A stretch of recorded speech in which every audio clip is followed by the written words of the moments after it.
Buenos días, mi nombre es Daniela Mendieta Castro. El día de hoy vengo a dar algunas definiciones de conceptos que se vieron durante esta actividad. Para iniciar tenemos las diferencias entre un texto argumentativo y un texto expositivo. Bueno, el texto argumentativo nos dice que el objetivo principal es persuadir al lector de una opinión o punto específico sobre un tema. Mientras que el texto expositivo, el objetivo principal, es presentar información de manera clara y objetiva sin tomar partido ni presentar una opinión personal. La estructura de un texto argumentativo suele ser de una manera organizada en la que se presentan argumentos en apoyo a una posición específica. La estructura en un texto expositivo suele tener una estructura organizada y lógica que se divide en secciones o párrafos que presentan la información sobre el tema específico. El lenguaje en el texto argumentativo suele ser persuasivo y emocional para persuadir al lector y reforzar la posición del autor, mientras que el lenguaje en el texto expositivo es claro, preciso y sencillo para que el lector comprenda fácilmente la información que se le está brindando. El ejemplo de un texto argumentativo puede respaldar la posición del autor y persuadir el punto de vista u opinión del lector. En el texto argumentativo puede incluir ejemplos o casos para ilustrar la información presentada, ya sean gráficas o imágenes. Las fuentes de un texto argumentativo se usan para hacer referencias a estudios o investigaciones con tal de respaldar los argumentos que se están presentando para persuadir a nuestro lector, mientras que las fuentes en un texto expositivo pueden hacer referencia a fuentes externas como libros, artículos o estudios que buscan respaldar y dar un poco de credibilidad a la información presentada.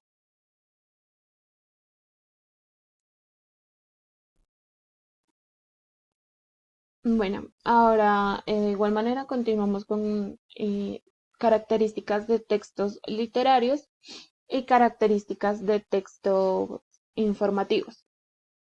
Entonces, iniciamos con textos literarios. El valor artístico de los textos literarios se centra en sus cualidades artísticas y estéticas. El texto informativo usa un lenguaje claro y sencillo. Los textos informativos suelen utilizar lenguaje claro y sencillo para garantizar que la información sea fácil de comprender. La creatividad y originalidad en los textos literarios suele ser producto de la imaginación y creatividad del autor, mientras que los textos informativos se caracterizan por ser neutrales e imparciales porque pueden transmitir información sin opinión general o personal. El uso de imágenes en los textos literarios son técnicas retóricas y poéticas para crear imágenes vividas y sugerentes, mientras que en el texto informativo se busca la claridad y la precisión en la comunicación para buscar los malos entendidos. El estilo personal que cada escritor tiene refleja el uso de sus palabras, los patrones de las oraciones, el uso del ritmo y la musicalidad del lenguaje, mientras que en el texto informativo las estructuras son organizadas, suelen tener una estructura lógica con secciones bien definidas. La profundidad de significado. Los textos literarios a menudo contienen múltiples capas de significado que los lectores pueden interpretar de diferentes maneras, mientras que en los textos informativos se basan en datos, hechos y estadísticas reales para respaldar la información presentada al lector. La función estética de los textos literales eh, es crear una experiencia estética en el lector a través de la belleza del lenguaje, la complejidad de la trama o la profundidad de los personajes. Mientras que en los textos informativos uno de los propósitos principales es educar y transmitir información relevante y útil. La subjetividad de los textos literarios suele reflejar el punto de vista y la cosmovisión del autor, mientras que en los textos informativos se evalúan por la calidad de información y la capacidad para informar eficazmente a los lectores.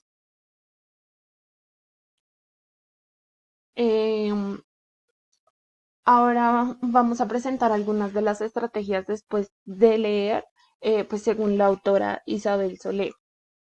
Entonces, esto nos dice que como primer paso debemos preparar un resumen. Después de leer un texto, es útil escribir un resumen para tener las ideas principales y conclusiones del autor.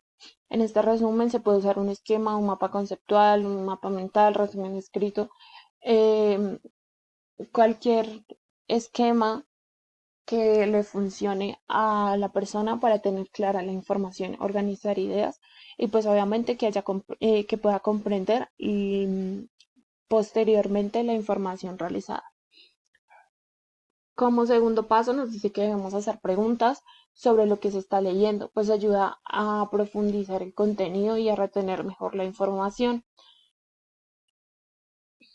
Luego debemos realizar una lectura reflexiva. Después de leer un pasaje es importante pensar en lo que hemos aprendido y cómo se relaciona con conocimientos previos que ya poseemos. Estas reflexiones pues pueden ayudar a integrar la información y a comprenderla eh, respecto al tema que estamos tratando o investigando. Realizar conexiones, relacionar lo que se lee con propias experiencias, conocimientos previos, pues esto puede ayudar a comprender mejor el contenido y recordarlo muchísimo más fácil. Compartir y discutir los textos. Discutir los textos que se leen con otros ayuda a profundizar en el contenido y obtener diferentes perspectivas.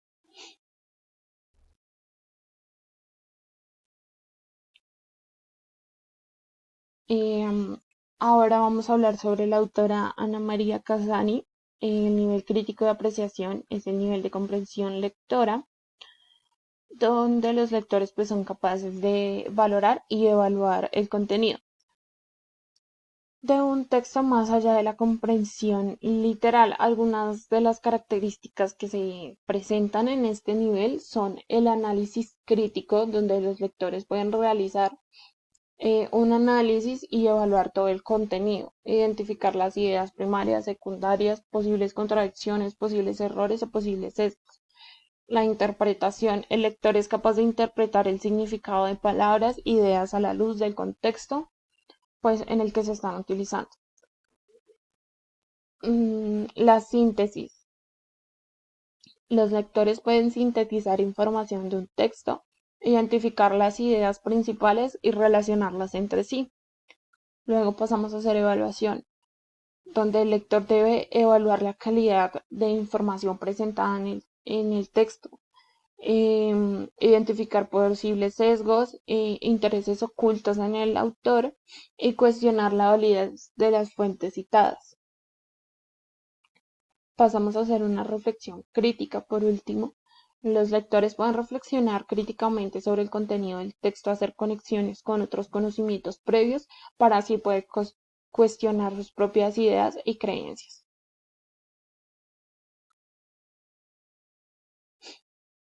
Bueno, eso es todo por el día de hoy. Muchísimas gracias. Hasta luego.